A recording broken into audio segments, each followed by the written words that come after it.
السلام علیکم۔ محمد حنیف نجم۔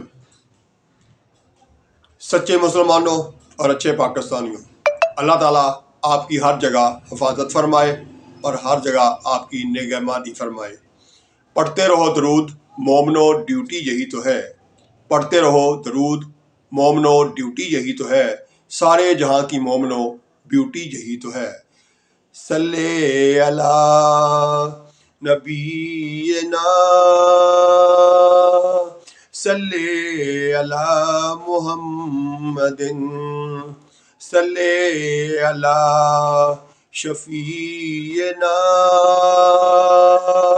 صلی علی محمد۔ سچے مسلمانوں اور پیارے پاکستانیوں،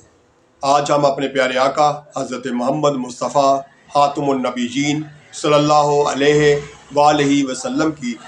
ایک حدیث پر غور و غوض کریں گے، غور و فکر کریں گے، سوچیں گے، سمجھنے کی کوشش کریں گے۔ آج کی حدیث ہمارے پیارے آقا حضرت محمد صلی اللہ علیہ وآلہ وسلم کا فرمان ہے، اللہ نے میری امت سے غلطی، بھول اور وہ گناہ معاف کر دیے ہیں جن پر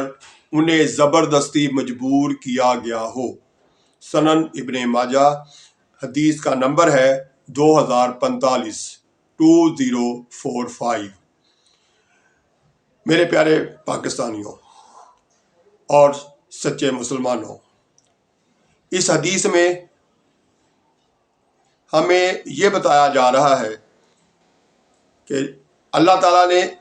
میری امت یعنی حضرت محمد صلی اللہ علیہ وسلم فرما رہے ہیں کہ میری امت سے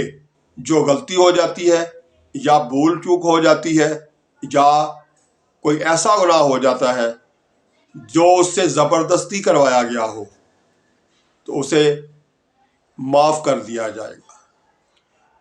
یعنی پہلے سے ہی خبر سنا دی گئی ہے کہ اگر آپ سے کوئی غلطی ہو جاتی ہے یا آپ بھولے سے کچھ غلط کر بیٹھتے ہیں یا کوئی غلط کام آپ سے زبردستی مجبور کر کے کروایا جاتا ہے تو اس پر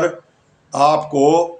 وہ گناہ جو ہے، آپ کا وہ غلطی جو ہے، وہ اللہ تعالیٰ معاف فرما دیں گے۔ اب مجھے بتائیے، اس سے بڑا اچھا اور پیارا مذہب اسلام جیسا جو ہے وہ کیا ہو سکتا ہے کہ پہلے سے ہی بندے کو بتا دیا جائے کہ بھی اگر تمہارے سے غلطی ہو گئی ہے وہ بھی معاف کر دی جائے گی، اگر کسی جگہ بھولے سے آپ کوئی گناہ کر بیٹھے ہو وہ بھی معاف کر دیا جائے گا، اور پھر کوئی گناہ ایسا جو آپ سے زبردستی کروایا گیا ہو یا ایسی کوئی غلطی جو آپ سے زبردستی کروائی گئی ہو، مجبور کر کے کروائی گئی ہو، وہ بھی معاف کر دی جائے گی۔ تو میں اب یہاں پر یہ وضاحت کر دوں کہ دیکھیں، ایک تو ہوتا ہے نا انسان جان بوجھ کے پتہ ہونے کے باوجود کہ نماز نہیں پڑھیں گے تو اس کا یہ گناہ ہے، اس طرح سے اس کی سزا ہوگی، لیکن ایک چیز آپ بھولے سے کر بیٹھے ہیں، نیتاً آپ یعنی نیتاً نماز نہیں پڑھتے ہیں تو پھر اس کی سزا ملے گی۔ لیکن اگر آپ نے اس لیے کر لی غلطی، اس لیے نماز نہیں پڑھی کہ آپ کو یہ معلومات نہیں تھی کہ اس کا سزا کیا ہے، لیکن جب یہ پتہ ہے کہ سزا کیا ہے اور پھر ہم اللہ تعالیٰ سے ڈرنے کی بجائے خوفزدہ ہو کے یا اللہ تعالیٰ سے پیار بڑھاتے ہوئے نماز نہیں پڑھتے ہیں تو پھر وہ قطعی ہے، اس کو آپ یہ نہ سمجھیں کہ اس سے معافی ہوگی۔ معافی اس سے ہوگی کہ آپ اچانک معلومات نہ ہونے کی وجہ سے بھولے سے کوئی گناہ کر بیٹھتے ہیں تو پھر وہ معاف کر دیا جائے گا۔ تو اتنا اچھا، اتنا پیارا مذہب میری نظر میں تو نہیں ہے اور یقیناً آپ کی نظر میں بھی نہیں ہے۔ تو پیارے پاکستانیوں، اپنے رب کے ساتھ، اپنے پیارے نبی حضرت محمد صلی اللہ علیہ وسلم کے ساتھ اپنے پیار میں اضافہ کیجئے، جیسے وہ ہر وقت یعنی رب جو ہے وہ کہتا ہے میں 70 ماؤں سے زیادہ پیار کرتا ہوں، تو کیا ممکن ہے کہ وہ آپ کو جہنم میں پھینکنا چاہے؟ نہیں، قطعاً ایسا نہیں ہے۔ اسی طرح سے جو نبی حضرت محمد صلی اللہ علیہ وآلہ وسلم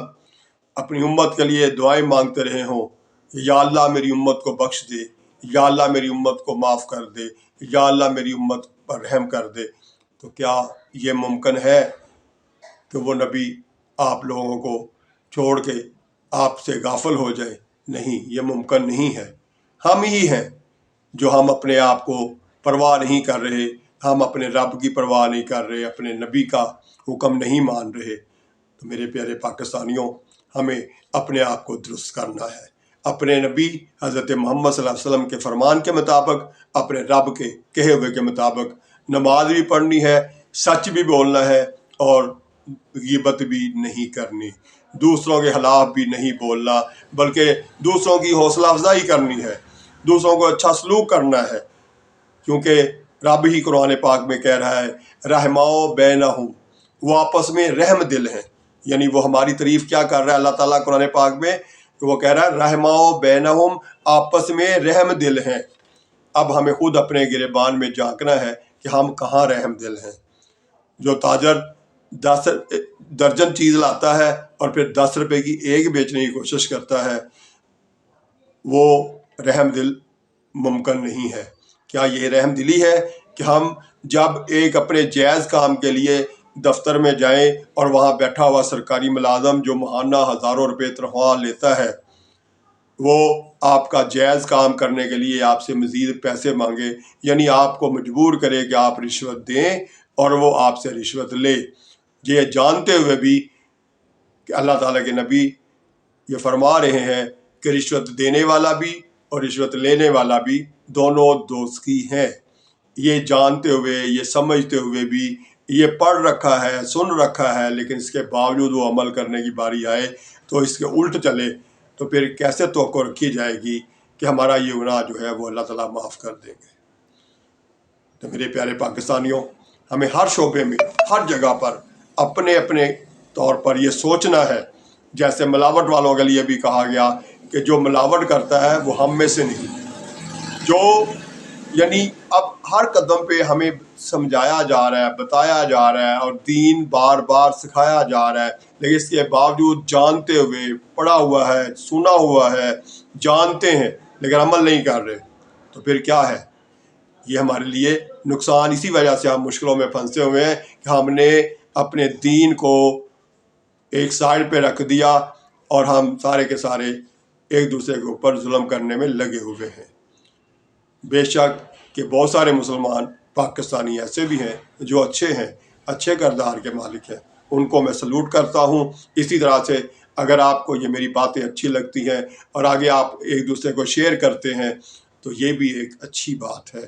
کہ آپ اچھی بات دوسروں تک پہنچاتے ہیں۔ جس طرح آپ خود جاگ گئے ہیں، اسی طرح سے دوسروں کو جگانے کی کوشش کرتے ہیں کہ بھئی ہم نے برائیوں سے اپنے آپ کو باز رکھنا ہے، سچ بولنا ہے، دوسروں کے ساتھ اچھا سلوک کرنا ہے، اور آنے والے کل کے لیے، اپنے ملک کی ترقی کے لیے، اپنے خاندان کی ترقی کے لیے، اپنی قوم کی ترقی کے لیے اپنا کردار ادا کرنا ہے۔ تو میں آپ سب کو سلوٹ کرتا ہوں، شاباش دیتا ہوں۔ اللہ تعالیٰ آپ کو آئندہ بھی کامیابیوں سے نوازے، ہر جگہ ہر وقت آپ کو اپنی حفاظت میں رکھے۔ اللہ حافظ۔ پاکستان زندہ باد۔